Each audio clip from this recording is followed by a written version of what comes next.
वंदे वंदे सच्चिदानंद रूपाय विश्वोत्पत्त्या देहेतवे तापत्रय विनाशाय श्रीकृष्णाय वयं नमः।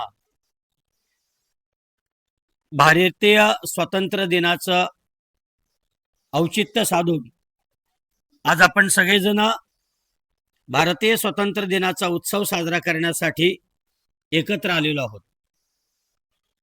खरं म्हणजे उत्सव म्हणजे आनंद, उत्सव म्हणजे प्रेम, उत्सव म्हणजे भावाची लयलूट, उत्सव म्हणजे ऊर्जा। आणि आज तर प्रत्येक भारतीयाचं ऊर अभिमानानं फुलावं, प्रत्येक भारतीयाच्या मनगटाला आणि मस्तकाला तेजोमयतेचं स्फुरण मिळावं, असा हा आजचा दिवस आहे, म्हणजे भारतीय स्वातंत्र्य दिवस आहे।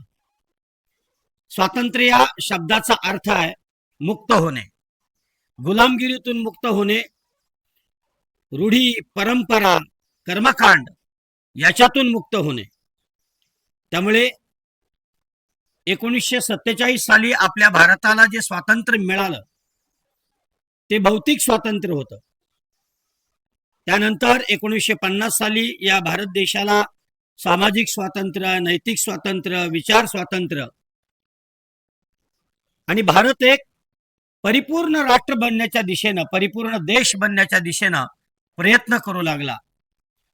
आज बघता बघता आपल्या या भारत देशाला स्वातंत्र्य होऊन 80 वर्ष झाली।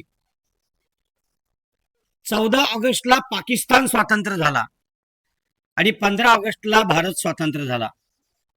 काल पाकिस्तानमध्ये त्या देशाचा स्वातंत्र्य दिवस साजरा केला गेला आणि आज भारतामध्ये या देशाचा स्वातंत्र्य दिवस साजरा केला गेला। विस्ताराने भारत हा सर्वात जास्त आहे, मोठा आहे, तरी आज 80 वर्षामध्ये आपल्या भारत देशाने या संपूर्ण विश्वाच्या मांदियाळीमध्ये आपलं स्थान मिळवलेलं आहे। हा भारताचा खऱ्या अर्थाने गौरव आहे। म्हणून भगवान प्रभू रामचंद्र असं म्हणतात की जीवनामध्ये मला माझी मातृभूमी आणि मला माझी जन्म देणारी जन्मदात्री ही सगळ्यात प्रिय आहे। जननी जन्मभूमिश्च स्वर्गादपि गरिये। जेव्हा रामायणामध्ये पारिपत्य झालं आणि लंकेमध्येच राहावं असं लंकावासियांना भगवान प्रभू रामचंद्रांना सांगितलं, तेव्हा भगवान प्रभूच्या रामचंद्र लक्ष्मणाला सांगतात लक्ष्मणा की मला स्वर्गाईपेक्षा माझी जन्मभूमी, माझी मातृभूमी ही प्रिय आहे। कारण भारत एक असा आनंददायी देश आहे की जिथे खऱ्या अर्थाने जन्म घेणं हे पवित्र मानलं जातं, समाधान मानलं जातं। संत एकनाथ महाराज म्हणतात की भरतखंडे नरदेह प्राप्ती हे तो परम भाग्याची संपत्ती। या देशामध्ये जन्म मिळणं खऱ्या अर्थाने भाग्य आहे। म्हणून पवित्र ते कुळ पावन तो देश, जेथे हरीचे दास जन्म घेते, असं महाराष्ट्रातील संत मांदियाळीनं या मातृभूमीचं, या देशाचा गौरव केलेला आहे। कारण या देशामध्ये देवी देवतांनी अवतार घेतलाय, या देशामध्ये संत महंतांनी अवतार घेतलाय, या देशामध्ये शूरवीरांनी अवतार घेतलाय। त्यामुळे आजच्या स्वातंत्र्य दिनाच्या दिवशी आपण त्या सगळ्या शूरवीरांना नमस्कार करणार आहोत की ज्यांनी या देशासाठी आपलं प्राणाचं बलिदान दिलं, या देशासाठी आपल्या प्राणाची आहुती दिली, या देशासाठी आपलं रक्त सांडलं। किती त्याग, किती बलिदान, किती कर्तव्यासाठी स्वतःला या भारत देशाच्या स्वातंत्र्याच्या यज्ञकुंडात झोकून देणं।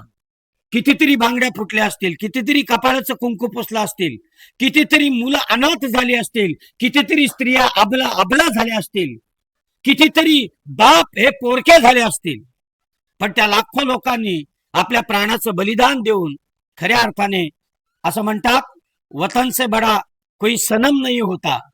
म्हणजे या देशापेक्षा, या मातृभूमीपेक्षा मला दुसरा कोणी प्रिय नाही आहे। एका सैनिकाला या तिरंग्यामध्ये स्वतःला कफन म्हणून हा तिरंगा अंगावर घेणं हा त्याच्या जीवनातला सगळ्यात मोठा स्वाभिमान आहे। म्हणून आज त्या सैनिकाचाही गौरव करायचा आहे की जो सैनिक 0 डिग्री सेल्सिअस मध्ये या भारत मातेच्या सीमेचं रक्षण करतोय। आज त्या शेतकऱ्यालाही नमस्कार करायचा आहे की जो या देशाला, या विश्वाला जगवण्यासाठी भारताचं प्रतिनिधित्व शेतकरी राजा म्हणून करतोय आणि शिखल मातीमध्ये राबून या देशाला समृद्ध बनवण्याचा प्रयत्न करतोय। आज नमस्कार त्या साधू संतांच्या टाळ मृदुंगाला करायचा आहे की ज्यांनी या भारताची गौरवशाली संस्कृती, हजारो आक्रमण झाली, शेकडो आक्रमण झाली, तरी आजही आपलं शास्त्र, आपलं ग्रंथ, आपलं वाङ्मय, आपलं तत्वज्ञान टिकवून ठेवलं आणि भारत हा तत्वज्ञानाच्या दृष्टिकोनातून या विश्वामध्ये अग्रगण्य देश बनला. आपल्या देशावर अनेक आक्रमण झाली, तरी आपल्या साधू संतांनी, आपल्या ऋषीमुनींनी आपलं भारतीय तत्वज्ञान, आपली भारतीय संस्कृती, वेद, उपनिषद, आपल्या परंपरा, आपला सांस्कृतिक वारसा टिकवून ठेवला. आणि म्हणून आज भारत अभिमानानं, आज आपला देश अभिमानानं एक वेगळ्या प्रकारची उंची घेतो. या देशामध्ये अनेक प्रकारच्या हालचाली झाल्या, या देशामध्ये अनेक प्रकारची आक्रमणं झाली, परंतु या देशातल्या प्रत्येक घराघरातून एक भारतीय नौजवान निर्माण झाला आणि त्या नौजवानानं आपल्या देशाचं, आपल्या संस्कृतीचं रक्षण केलं, आपल्या धर्माचं रक्षण केलं. आज भारतीय स्वातंत्र्य दिनाच्या निमित्ताने भारताचे पंतप्रधान यांनी आपल्याला सप्तधारा नावाचा प्रकल्प दिला. आपल्या या देशाला आणखी मजबूत बनवायचं असेल, या देशाला भविष्याच्या काळामध्ये एक ज्याला आपण म्हणतो सुप्रीम पॉवर बनवायचं असेल, तर आपण सगळ्यांनी काम केलं पाहिजे. देश तर स्वतंत्र झालाय. आज खऱ्या अर्थाने अनेक सूर येत आहेत. कोणी म्हणतो देश स्वतंत्र झालेला आहे, या देशातील स्त्री सुरक्षित नाही आहे. कोणी म्हणतो हा देश स्वतंत्र झालेला 80 वर्ष झालेले आहे, या देशातला शेतकरी समृद्ध नाही आहे. कोणी म्हणतो हा देश स्वतंत्र झालेला आहे, या देशात तंत्रज्ञान डुळपांगलं आहे. कोणी म्हणतो हा देश स्वतंत्र झालेला आहे, या देशामध्ये टेक्नॉलॉजीची कमी आहे. कोणी म्हणतो हा देश स्वतंत्र झालेला आहे, हा देश. या सगळ्या नकारात्मक विचारधारा आज आपल्याला पाहायला मिळतात. पण आपला प्रयत्न सुरू आहे. आपल्या देशातला प्रत्येक भारतवासी आपल्या देशाला समृद्ध बनवण्याचा